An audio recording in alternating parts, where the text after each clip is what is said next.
Test 1, 2. Test.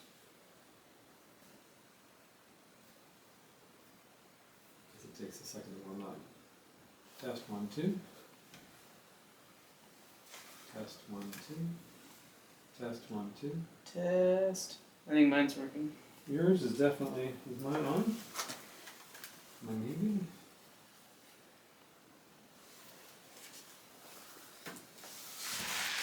Test 1, 2. Now, okay. Test 1, 2. Test 1, 2. Test 1, 2. Yeah, I can't really trust this because it is coming through on here. So that's the only downside about this. It makes me nervous when I don't see the bars move. But they move over here, so we're good. All right. So again, it's not live. It's highly editable. Okay. It's just a conversation. Yeah. That's all. Do you want me to look at you? Yep. You look. Okay. Yeah. That's the other thing. Is Yeah. like, we're just having a conversation. Try to pretend none of this stuff is here. Okay. Which I know is hard to do. Yeah. But Right. it's it's just like talking. The vibe. I love the way Chad described like our podcast. Mm-hmm. It's kind of like a conversation you might overhear at the bar after a great day of scientific talks. Mm-hmm. And that's kind of the vibe. And that's, we just want to have a comfortable conversation. That's all. I'm Okay, going yeah. for. All right? Okay. So I'll do a quick intro, Okay. and then we'll jump into some questions. Today I'm sitting down with Tyler Moore, a senior scientist in molecular and cellular biology at Celerion. Tyler works deeply in immunology and cell-based bioanalysis, and I wanted to talk with him about how he thinks about the impact and the rigor and responsibility when science meets real clinical samples. So Tyler, what is important to you in life that directly or indirectly kind of connects to the work that you do? I always wanted to make a difference, so I wanted to make a difference somehow in the world. So I started out in a lot of different careers, always with that kind of in mind. But on a bigger scale, I like that we can do that from the aspect of what we're doing makes a difference to the patients. But I like that on daily, you can make a difference on whatever I do, because it's so interconnected here. Whatever I do makes the job for someone else easier.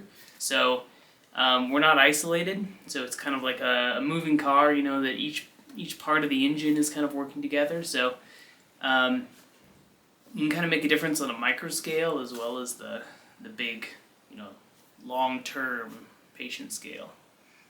Excellent.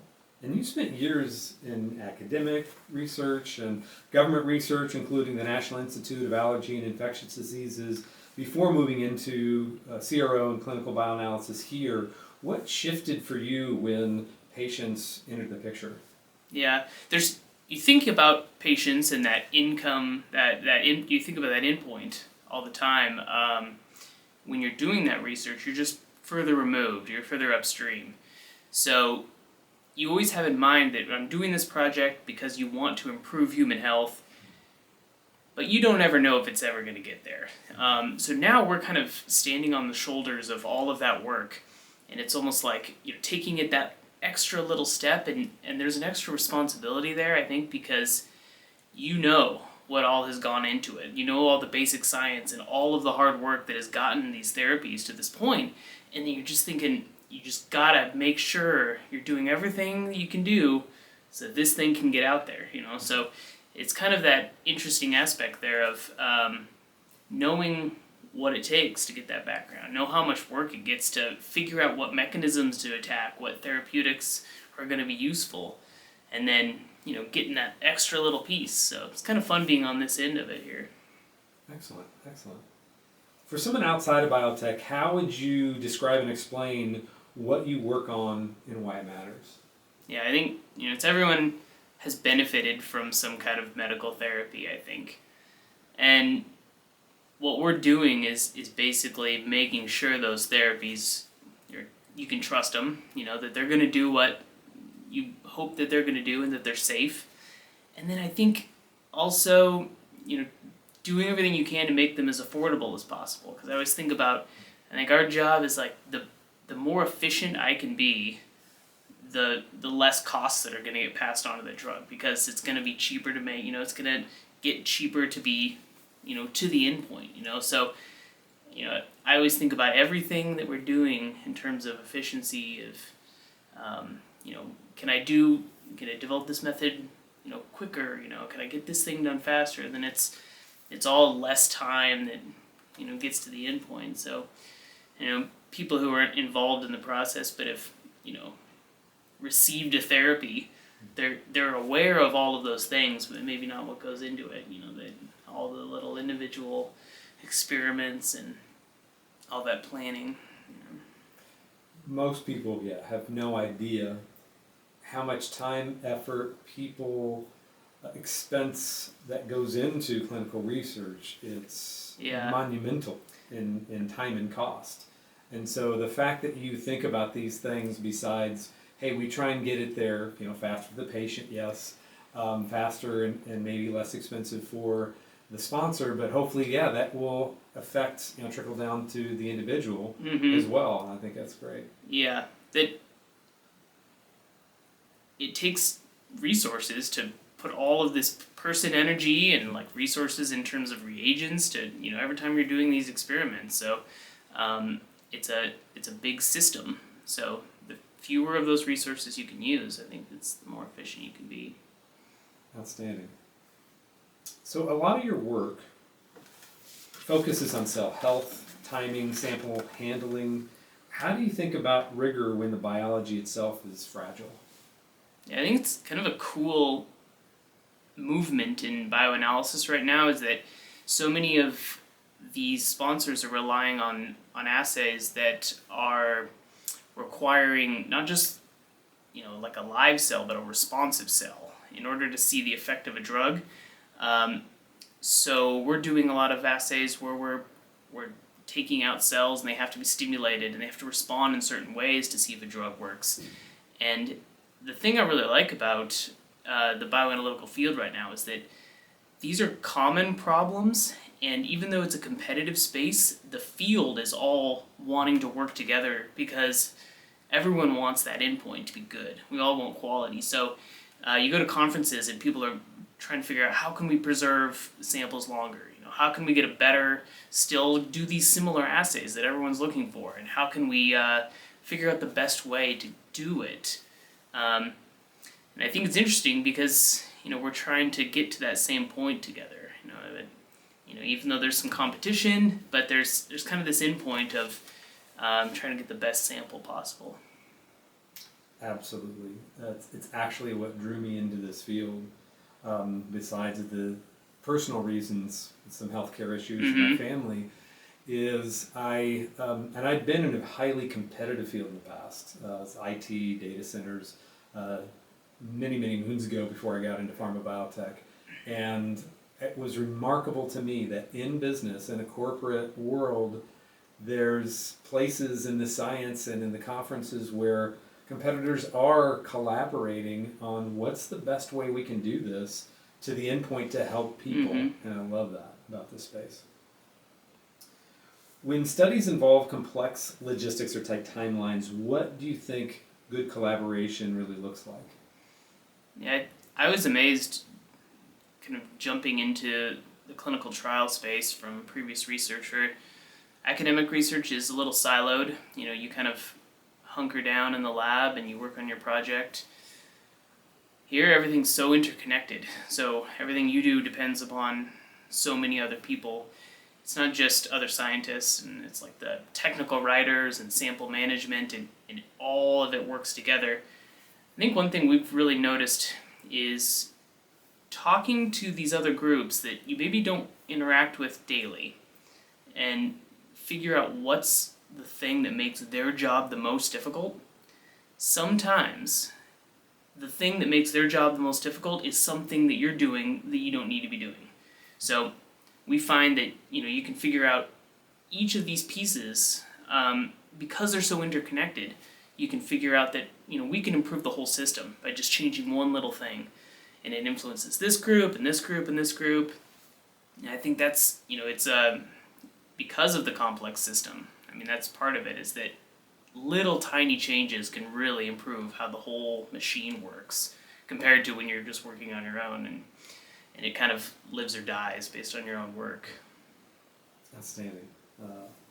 And that leads really well into kind of the next question, which is, as someone who's taught and mentored others and students and so forth, what kind of scientific mindset do you try to model?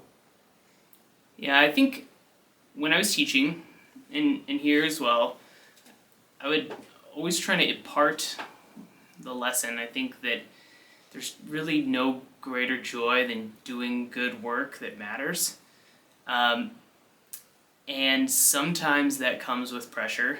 And, I would face that with students, who are feeling pressures in classes. And same thing with, analysts who are working on projects here. And that pressure is a privilege because that pressure means that you're doing something that people care about. Not just here, people, sponsors care about. And, the funding groups for those sponsors care about it, and the patients ultimately care about it. So you can do work that doesn't matter, and it comes with less pressure. But you can feel fortunate that you're doing work that matters because it's there. That pressure is that signal that you're doing work that matters. And so I've kind of tried to impart that to students. I've tried to impart that to people here. I try to think of that myself because sometimes you feel that because you're feeling that pressure with urgency of timelines or with like trying to improve the quality of something, and it feels intellectually difficult, but that, okay, that pressure is just a sign that you're doing something valuable, right? If you weren't, then it wouldn't be there.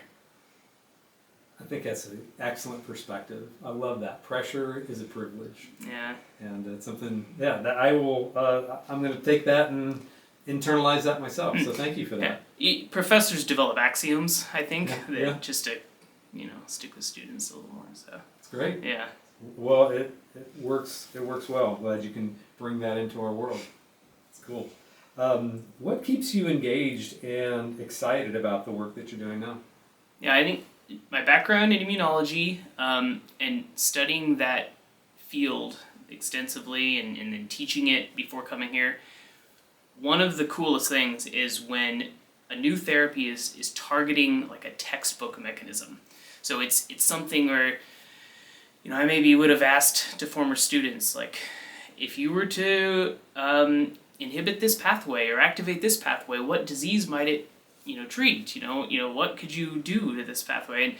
And now there's therapies that are actually doing this, which is, it's really cool. So we'll have a new sponsor with a drug will come in and they'll, say, this is what we're doing, this is the mechanism of action of our drug, and it immediately, rings a bell to like, we've always been hoping that somebody would target this, and now, so it's kind of that, like something familiar. It's these textbook pathways that are finally coming into real therapies, and I think it's cool because it means the basic science works, since that's really my background, that, all of this work that built into this, textbook immunology was meaningful because using that, you can make a therapy that works, which is kind of cool. That's kind of the part that always ignites me when I see these.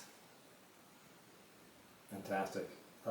I think that your well-rounded background and having that perspective, I think it makes a lot of sense, and I think it probably helps you to maybe even stay more motivated from, like you said, those textbook moments to basic research to someone approaches you and says, hey, we made this work, and that's got to be exciting.